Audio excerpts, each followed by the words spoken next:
परिवहन के मामले में कलेक्टर आशीष सिंह के आदेश पर शनिवार को खनिज विभाग के इंस्पेक्टर जयदीप नामदेव के नेतृत्व में टीम ने क्षेत्र में पहुंचकर कार्रवाई की।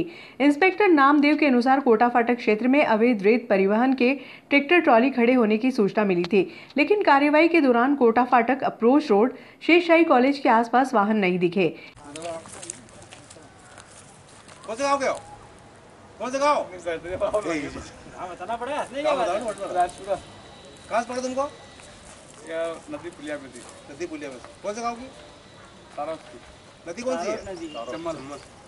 चलो। इसके बाद टीम ने बेरसा रोड पर पहुंचकर वाहनों की धरपकड़ शुरू की, जिसमें गांव बनवाड़ा के समीप चंबल नदी पर अवैध रेत परिवहन करने के मामले में 3 वाहनों को पकड़कर पुलिस थाना परिसर नागदा में खड़ा किया गया।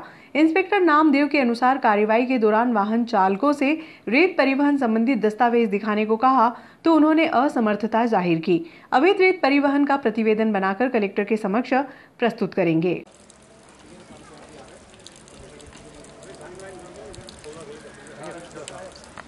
एक बड़ी कार्रवाई करी सर, क्या मामला है सर? जी, जैसा कि आप लोग जानते हैं रूटीन प्रक्रिया है अवैध उत्खनन परिवहन पर जांच करना, तो उसी सिलसिले में आज नागदा से संबंधित क्षेत्रों पर जांच की जा रही थी। तो सूचना मिली कि चंबल नदी जो बनवाड़ा तारोद बनवाड़ा के पास से जो चंबल नदी निकलती है वहाँ के आसपास से कुछ लोगों द्वारा रेत का अवैध उत्खनन परिवहन किया जा रहा है। उसी सिलसिले में टीम के द्वारा वहाँ जाते हुए 3 ट्रैक्टर हमको मिले हैं खनिज रेत से भरे हुए, जिनमें किसी प्रकार के वैधानिक दस्तावेज नहीं थे। तो बिना वैधानिक दस्तावेजों के रेत का परिवहन करते पाए जाने से इनको जब्त किया गया है और सभी तीनों ट्रैक्टर इस नागदा थाना मंडी क्षेत्र पे परिसर पे रखे गए हैं। Thank you sir. संविधान को बचाने के लिए पूर्व मुख्यमंत्री कमलनाथ द्वारा आज के दिन अपने पद से इस्तीफा दिया गया था। भाजपा को लोकतंत्र और जनमत से कोई सरोकार नहीं रहा। ये बात विधायक दिलीप सिंह गुर्जर ने शनिवार को उनके निवास स्थान पर संविधान बचाओ कार्यक्रम के दौरान कही। पूरे प्रदेश में कांग्रेस संविधान का सम्मान दिवस मना रही है। आज के दिन कमलनाथ जी ने खरीद प्रयोग न करते हुए संविधान ने अपने मुख्यमंत्री पद से इस्तीफा दिया था और भारतीय जनता पार्टी को एहसास कराया था कि सत्ता प्राप्त करना ही कांग्रेस का लक्ष्य नहीं है, संविधान की रक्षा करना कांग्रेस का लक्ष्य है। इस प्रकार भारतीय जनता पार्टी ने मध्य प्रदेश अन्य प्रदेशों में जो चुनी हुई सरकार गिराई, जो एक तरफ से लोकतंत्र की हत्या है, और कांग्रेस ने हमेशा संविधान के प्रति सम्मान किया और पूरे देश विश्व में लोकतंत्र की देश को स्थापित किया है। तो आज पूरे देश में हम संविधान सम्मान दिवस मना रहे हैं। दूसरी बात, 18 मार्च को हमारी कांग्रेस सरकार ने एक निर्णय और करा था। कोई भी सरकार हो वो पुरानी सरकार के निर्णय को कायम करके उसको आगे बढ़ाती है, तो आप ये संविधान का उल्लंघन करते हुए 18 मार्च को नागदा को जिला बनाने का प्रस्ताव हमारी मंत्रिपरिषद ने पास किया था। आज उसको 1 साल हो गया, तो प्रस्ताव वहीं कोई पेंडिंग पड़ा हुआ है, जबकि नागदा जिला 1-2 महीने के अंदर प्रस्ताव पास होने के बाद 1-2 महीने बाद प्रक्रिया पूर्ण होकर बन जाना चाहिए था। तो ऐसा भारतीय जनता पार्टी का संविधान के प्रति उनका रवैया है। आप लोग देख रहे हैं किस प्रकार से पश्चिम बंगाल में भी जिस प्रकार भारतीय जनता पार्टी काम कर रही है और अन्य प्रदेशों में भी जिस प्रकार भारतीय जनता पार्टी का एकमात्र मनाया जा रहा है।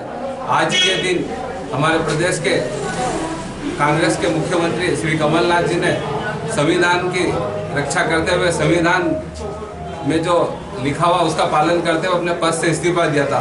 दूसरी ओर आज पूरे देश के अंदर भाजपा संविधान का अपमान कर रही है। जहां भी जनमत द्वारा चुनी हुई सरकारें गिराने का काम भारतीय जनता पार्टी कर रही है।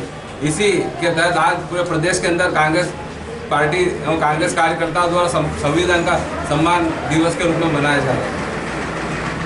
1 वर्ष पूर्व तत्कालीन प्रदेश के मुख्यमंत्री व वर्तमान प्रदेश कांग्रेस अध्यक्ष कमलनाथ जी ने संविधान की रक्षा के लिए, उसकी मान मर्यादा को स्थापित करने के लिए इस्तीफा देकर अपने आप पद से हटे थे। और जिस प्रकार भारतीय जनता पार्टी के नेताओं ने विधायकों की खरीद फरोख्त कर एक जनता द्वारा निर्वाचित सरकार को गिराने का काम किया था, उससे स्पष्ट होता है कि भारतीय जनता पार्टी को लोकतंत्र और संविधान से कोई सरोकार नहीं है।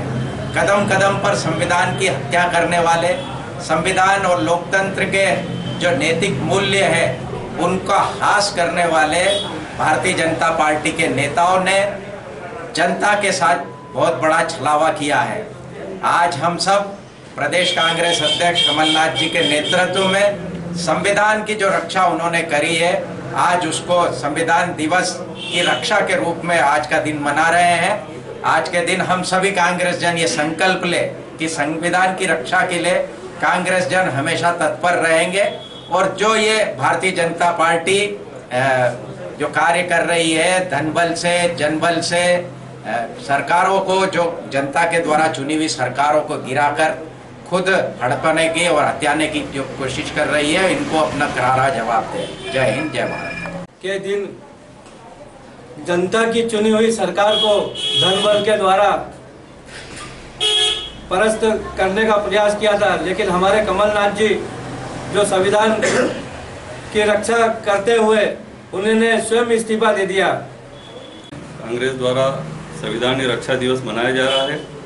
हमारे कुछ चुनिंदा लोग जो संविधान की कसम खाने के बाद भी कुछ चंद टुकड़े के लिए संविधान का रक्षा न करके दूसरी पार्टी में जाके कांग्रेस पार्टी की सरकार को गिराने का जो षड्यंत्र किया, उसका हम गौर विरोध करते हैं। और से संविधान सम्मान दिवस के रूप में पूरे प्रदेश में मनाया जा रहा है। कांग्रेस पार्टी शुरू से ही संविधान के मान सम्मान के लिए लड़ाई लड़ती रही है और बीजेपी जो है हमेशा से संविधान को बदलने के काम की बात करती है। इनके बड़े नेता भी इनका कहना है कि हम देश में परिवर्तन लाएंगे और परिवर्तन सिर्फ खाली संविधान में परिवर्तन लाके और वापस ये अपने मनुवादी और अपने लठ के बल पे अपने सरकार चलाना चाहते हैं। जय हिंद, जय भारत।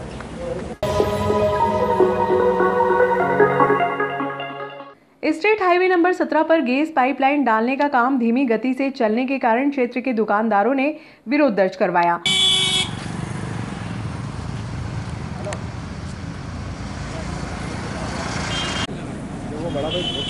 बहुत टाइम हो गया अपन भी समझते गाड़ी चल रहा है, लेकिन इसका थोड़ी देर पहले तो काम करते नहीं और इसके चक्कर। दुकानदार ओम प्रकाश जैन ने बताया कि लगभग 15 दिनों से गहरे गड्ढे खोदकर चले गए हैं, तब से दुकानदारी बंद पड़ी है। गोल्डन केमिकल के आसपास का क्षेत्र डेंजर जोन में आता है, इसके बाद भी कार्य को गति नहीं दी जाती है, जिससे दुकानदारों के साथ साथ रहवासियों को भी परेशानियों का सामना करना पड़ रहा है। वाहनों में इलेक्ट्रिक काम करने वाले सुखजिंदर सिंह का कहना है कि जिस स्थान पर गाड़ी खड़ी करके काम करते हैं उस स्थान पर गैस लाइन डालने के लिए खुदाई कर दी गई है। अब ऐसे में दुकान पर काम करने वाले कर्मचारियों को बेरोजगारी का सामना करना पड़ रहा है। समस्या क्या है, ये सब इन्होंने खोद के रखा हुआ है, कोई काम भी नहीं कर रहा है यहाँ पे। और ये सब पैदल चलने का भी रास्ता नहीं है। उसको क्या 6-7-8 दिन हो गए, इनके सामने तो 10 दिन हो गए। बोलो उधर भी है, रंगोली के ढाबे के सामने या दुकान के सामने कोई काम धंधे पहले नहीं है ना, कोई काम ही नहीं, पैदल भी आदमी नहीं आ पा रहा। ये इसको बंद करवाओ, ये पाइप डाल के रोज आते हैं, हाँ कर देंगे, चले जाते हैं। फिर क्या नाम है सर आपका? मेरा नाम कालूभाई लेथ मशीन के नाम से। यहाँ गैस पाइपलाइन डल रही, क्या समस्या है? समस्या सारी है कि अभी 15 दिन हो गए बैठे बैठे। हाँ, तो काम धंधा कैसे क्या करें? हाँ। लॉकडाउन के तो पहले ही मारे हुए हैं क्या? पहले ही मारे हुए। लॉकडाउन की वजह से काम ही नहीं है यहाँ पे, तो पहले काम नहीं, और जो थोड़ा बहुत चल रहा है वो पाइपलाइन वाले खत्म करके चले गए यहाँ से। कितने दिन से 15 दिन हो गए इसका। हमारे इधर ना तो गाड़ियाँ आने की जगह, ना गाड़ी खड़ी करने की जगह। रोड पे खड़ी कर नहीं सकते, तो रोड पे ट्रैफिक इतना है, तो फिर करेगा क्या इंसान? बताएं सर।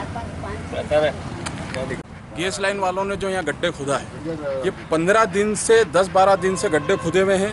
पूरा मैकेनिक एरिया है, चाय की दुकानें हैं, ढाबा है, पेट्रोल पंप है, छोटे मोटे जो ठेला गाड़ी लगाते हैं सभी व्यापारी भाई हैं। और 10-12 दिनों से कंडीशन बनी हुई है यहाँ पर कि इस गड्ढे के कारण कोई भी ना गाड़ी लग रही है, ना किसी का काम चल रहा है।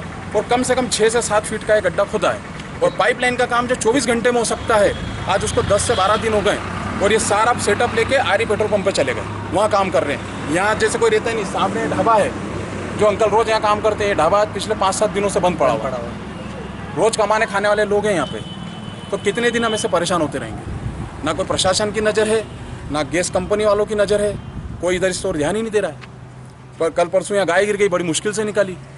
दूसरी चीज़, रोड काफ़ी तेज़ चलता है, मिट्टी के कारण वाहन इधर दब नहीं पा रहे हैं। जो परसों आईटीसी पे एक्सीडेंट हुआ वो भी इसी के कारण हुआ।